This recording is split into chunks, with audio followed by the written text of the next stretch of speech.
al'umma su gani yadda aka ji maka rauni. Sara ce aka kawo ma kai ka tare ko kuma kawai hannun ya nufa? To kamar dai sara ya kawo da kai sai na tare haka. Matasan jam'iyyar gwamnati ne. Wata jam'iyya kenan? APC. Kawai na ga ya cire arda. Kamar zai kai mini kamar bai zai kai mini ba ya kai min ita a kai. Juyawa na kenan sai na sake sai min ita na kai hannuna nan. Bayan na kai hannuna juyawa na akwai jallabiya. To kan an karama kawai sai na faɗi. To da ma masu kallo kamar da kuke kallon wannan bawa Allah da yake zaune daga nan karamar hukumar Duku, kuma shine shugaban wato social media na jam'iyyar PDP a wannan karamar hukuma na Duku, wadda ya haɗu da wani ibtila'i sakamakon wani da ya zo yunkurin fasa billboard na Professor Isa Ali Ibrahim Fantami a wannan karamar hukuma, wadda haka ya kai ga matakin da an ji masa rauni a hannu. To za mu zanta da shi domin yi mana cikakken bayani yadda wani al'amari ya faru. Ya sunanka da farko? Sunana Nuruddin Usman. Malam Nuruddin, gashi na ga bandeji a hannunka, ka mana bayani ya wani al'amari ya faru. Wallahi da safe mun fito mun sa yara sun ajiye mana bana na Professor Isa Ali Fantami da sauran 'yan takarkarinmu mu especially ma Dukuna fada. To sai yara suka zo suka ce mana akwai wani bawan Allah ko in ce 'yan jam'iyyar gwamnati da suka zo suka lalata abubuwan. Bayan sun gama lalatawa sai na fito sai na je na same su sai nake ce musu a matsayin mu muna anguwa daya, bai kamata a ce ana wani abubuwa wanda ya tashi irin raba kan al'umma ko wani abu. To shine sai yake ce mini a wannan kan ai ba damuwa insha Allah an yi, amma ba za a sake ba. Nace ya kamata mu duba lamarin kar mu sake irin wannan abun. To mu shi wani matashi ne wanda suka yi abun kenan a cikin yaran da suka yi na samu na zauna da shugaban su. To shugaban sai yake gaya mini ai yara ne suka aikata, amma insha Allah rabbi za a gyara. Bayan mun yi haka mun tattauna sai nace musu to yanzu zamu je mu sake dauko billboard din Malam Isa Ali Fantami na wanda zamu zo mu sake kafawa, amma dan Allah dan Annabi ba ma son wannan abu ya sake faruwa. Sai ya ce mana ba damuwa, ya ji. Bai fi irin minti 30 ba mun je mun kawo billboard mun zo mun sake kafa shi. Sai kawai ina zaune a bakin billboard din akwai dan inda ya yage, na zo ina manna gam sai na hango mutane suna zuwa. To yana zuwa yana tashi, kawai ina tashi sai na dan tare shi. To daga tashinsa kawai kaman abu da wasa kawai na ga ya cire arda. Kaman zai kai mini kaman bai zai kai mini ba ya kai min ita a kai. Juyawa na kenan sai na sake sai min ita na kai hannuna nan. Bayan na kai hannuna juyawa na akwai jallabiya. To kan an karama kawai sai na faɗi. Ni ne na ji ciwo nan da nan kirjina ma ya ji. To shine daga nan sai aka zo mutane da mutanen anguwa da tabai da wasu dai matasan mu suka zo suka danne shi, sannan suka karbi makamin suka ce mai mu tafi. Aka daga ne muka je. Daga nan ban wuce ko ban tsaya ko ina ba ma. Matasan anguwa da sauran jam'iyyar na PDP sun ce za su dau mataki, akwai kayan su na wannan office din da suka yi na APC waye a zo za a lalata. Shine sai mutanen mu na PDP suka ce mu ba mu gaji haka ba, akwai ladabi da biyayya, a je a bi komai a yanda ake so. To shine sai muka ce to yanzu me ya kamata a yi. Shi honorable Babangida Payment ya ce to yanzu mu zo mu hau mu tafi station. Muna zuwa muka je muka kai report, aka zo aka kai ni asibiti. Bayan an kai ni asibiti muka je aka bamu police ɗaya, aka zo aka dan min treatment da duk ya kamata. Bayan mun yi wannan sai muka dawo, sai aka dauki bayanai na aka ce kuma aka ce yanzu me kake so kai. ce mu muna so a matsayin mu masu son jama'a ba masu tada hankali ba, muna so a dauko mana wanda suka yi wannan abun a tambaye su, sa su aka yi ne ko sun yi ne bisa raɗin kansu ko dai kawai daman wannan halin su ne. So amma wannan abun da ya faru akwai wanda kuke zargin wata jam'iyya ce ta dauki nauyin ayi wannan abu? Mu matasan jam'iyyar gwamnati ne. Wata jam'iyya kenan? APC. To kaga kuma wannan duk kowa ya sani, tunda mu mun san su, duniya ma ta san su. To shine sai muka gayyaci, muka je muka samu GCO mun zauna da shi mun tattauna, sai ya samu polisawa kace aje a dauko su. Nace a wannan in sun je gaskiya matasan gaskiya zai yi wahala su zo, a duba wasu dai wanda ya kamata. Sai aka hada double, sai aka je.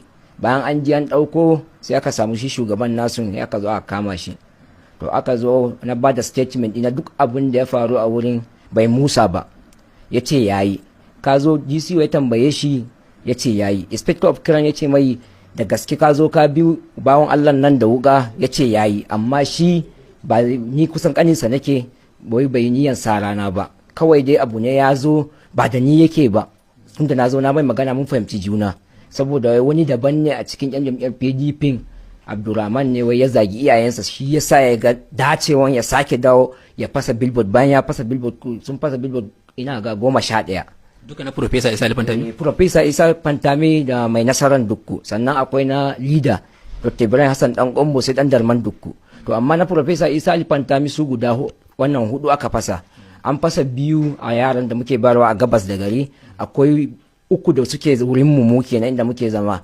So ɗaya na mai nasara sai da su 2, sannan akwai na shi mai nasara guda 2 manya su ma guda 2, sai akwai na leader da shi da ɗan takararmu na State House ɗan Darman shi ma guda 2. To abin da duka an fasa. Bayan mun gama wannan sai muka je muka kira, don ma akan har an kira chairman Fantami ya ce zai kawo wani gida da Umar Ladan zai kawo, akwai yaron da yake bawa billboard muhai to baya gari. Muka ce yanzu daga wannan hannu naka nan al'umma su gani yadda aka ji maka rauni, sara ce aka kawo ma kai ka tare ko kuma kawai hannun ya nufa? To kamar dai sara ya kawo da kai sai na tare haka. To shine bayan na tare sai na juya zan gudu kenan, sai jillabiyan sake kada ne, sai na ji ciwo a nan. To yanzu kai da aka yi wannan rauni a hannu dalilin wannan fasa billboard na Professor Isa Ali Ibrahim Fantami, kuma abun ya kai ga gaban hukuma yanzu, menene kake so ko kuma wani mataki yake bukatan ganin cewa an dauka domin kai a kwato maka yancinka? Ni dai da nawa tunani yadda muka je mun ga kaman abun ba yi adalci ba, saboda wannan abun da man ba a yi, ya za a ce sai yanzu an ga malam ya shigo jam'iyyar PDP za a zo a daura mana karar tsana da mutane suke yi, shine muka ce ba mu yadda ba. An kama yaro an zo an ce gashi shi shugaban su ya ce a yi haƙuri a bar maganan. To ni har ga Allah ban yadda ba, kuma shi ma dan takarar mu na Dukku na faɗa bai yadda ba, shi ma ciyaman fatin mu Alhaji Umar Ladan shi ma ya ce bai yadda ba. To a dai zuwan mu da muka je kan ma akan ba mu yadda ba, to abu ne da ya zamto na anguwa da na family, sai aka zamto aka zo aka zauna aka ce to me ya kamata a yi. Sai na ce musu ni abun da aka mini abu da yawa, an fasa mini wayana, gashi an ji mini ciwo, gashi kuma da ilimi na da komai an zo an bi ni za a kashe ni. To ka gani sai aka ce yanzu me hukuncin da kake so a ɗauka? Ni da ana wa tunanin gaskiya ban yi niyan yafewa ba, to amma maganganun da aka yi a wurin da mutanen mu aka ce to bai kamata ba, shine zan ce to zan yafe, amma a tabbatar a yi mai layi tsakanin mu, kuma a zanto shine na farko shine na ƙarshe. Duk wani billboard din mu yanzu ba ma fara siyasa ba, amma su sa hannu wanda ba za a iya ba, in dai an min alkawarin wannan abun ba zai sake faruwa ba. To ni kuma dama mu yan jam'iyyar PDP an san mu da yafiya da haƙuri, na yafe. Sannan kuma sun zo sun ce mini ishin jinya na da ishin waya, nan ma na ce musu ni na bari, ba sai na karɓi kuɗin jinya ba sai na karɓi kuɗin gyaran waya na ba. To ni wannan na ce musu na bar musu a gaban DPO kuma dama ya nuna mana hakan da aka yi gaskiya ya ji daɗin haka sosai, saboda dama in ana haka ba za a wahalar da shari'a ba. To kaga in ya ce kuma duk right ne, dama ya ce in kana so kuma za ka ce baka yadda ba, wannan babu da za mu ajiye wannan mu tura ku kotu, kaga kotu kuma za ta san me kai. Abin da laifin da yi babban laifi ne, iya fasa billboard din ma kowa ya san hukuncin, balantana ma ka zo ka samu dan jam'iyya kuma ba da niyyar da makami ya zo zai tare ka zai ma magana, kuma kai ma ka faɗa a statement ɗinka, broda ma ya ce ma, ya zo ya ce ma broda kar mu yi haka da kai, ka cire wuka kuma ka daga baya ka ce kai ba niyan sara kai ba. To kaga wannan ai maganan kawai ana son a gyara ta ne. To shine me ra'ayinku akan wannan al'amari? Ma da comment section. Duka abin da muke dauke da shi kenan a daidai wannan lokacin, sai kuma an jima idan kun ji mu dauke da waɗansu sababbin shirye-shiryen kamar kullum. Kada dai ku manta kuna tare da tashar Gaskiyar Al'umma TV. Tashar shirye take domin kawo muku muhimman labarai, faɗakarwa, ilmantarwa da kuma nishaɗantarwa a koda yaushe. Don kasancewa cikakkun 'yan wayannan tasha, ku yi mana subscribe kana ku danna ƙararrawa domin kasancewa tare a koda yaushe. Gaskiyar Al'umma TV tana godiya a gare ku. Mun gode.